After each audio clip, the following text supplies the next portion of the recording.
Olá, querido irmão, querida irmã, bom dia. Que o abraço carinhoso de Jesus envolva você neste dia. Sou grato a Deus pela oportunidade de parar com você por alguns instantes e meditar na palavra de Deus e orar ao Senhor junto com você. Há bênçãos quando fazemos isso. Certamente Deus derrama a sua graça sobre a nossa vida. Não se esqueça de, nos momentos deste dia, orar pelos seus pedidos pessoais e orar também pelos pedidos que estão em nosso livro de oração. Há poder quando oramos ao Senhor. Não perca a oportunidade de receber essa graça na sua vida e de ser usado por Deus como instrumento de bênçãos na vida de outras pessoas. O nosso texto para hoje está no Evangelho de João. João capítulo 10, a partir do verso 1. Eu leio assim. Jesus disse: Eu afirmo a vocês que isso é verdade.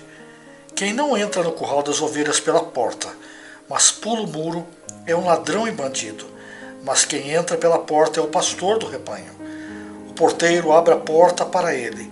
As ovelhas reconhecem a sua voz quando ele as chama pelo nome, e ele as leva para fora do curral. Quando todas estão do lado de fora, ele vai na frente delas, e elas o seguem, porque conhecem a voz dele. Mas de jeito nenhum seguirão um estranho. Pelo contrário, elas fugirão, pois não conhecem a voz de estranhos. Talvez essa seja a melhor comparação que a Bíblia apresenta na relação de Deus para conosco, suas criaturas. Deus é o nosso pastor e nós somos suas ovelhas. As ovelhas estão entre os animais mais indefesos, mais carentes, mais tolos que existem em toda a natureza. Elas não podem ser criadas da mesma maneira como se criam os bezerros, por exemplo.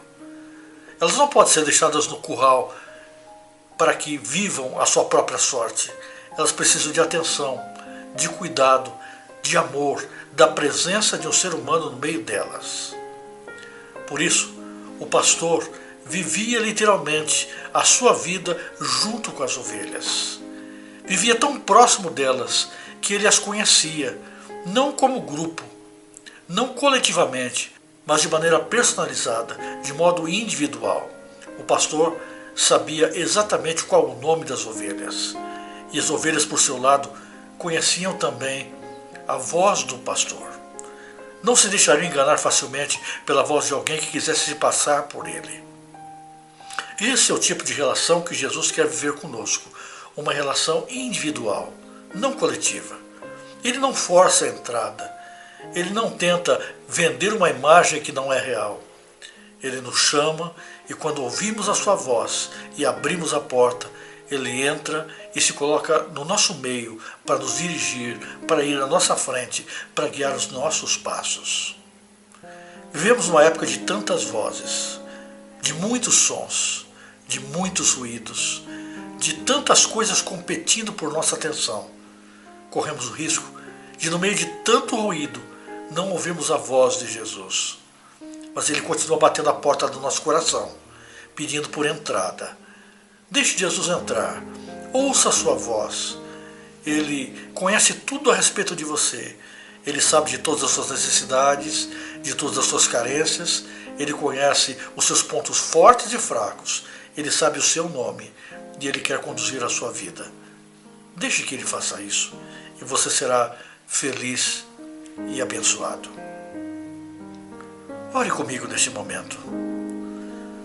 Querido Pai, muito obrigado porque o Senhor é o nosso pastor, porque o Senhor guia os nossos passos, porque o Senhor não nos trata de maneira coletiva, o Senhor nos conhece individualmente, o Senhor sabe exatamente as nossas necessidades particulares. O Senhor sabe, Senhor, no dia de hoje quais são os meus medos, os meus sonhos, as minhas alegrias, as minhas tristezas, as minhas necessidades. Ajuda-me a sempre ouvir e priorizar a atenção à Tua voz, Senhor. Por favor, abençoe todos aqueles que nos ouvem nesta oração. Guie os nossos passos, atenda os nossos pedidos em nome de Jesus. Amém.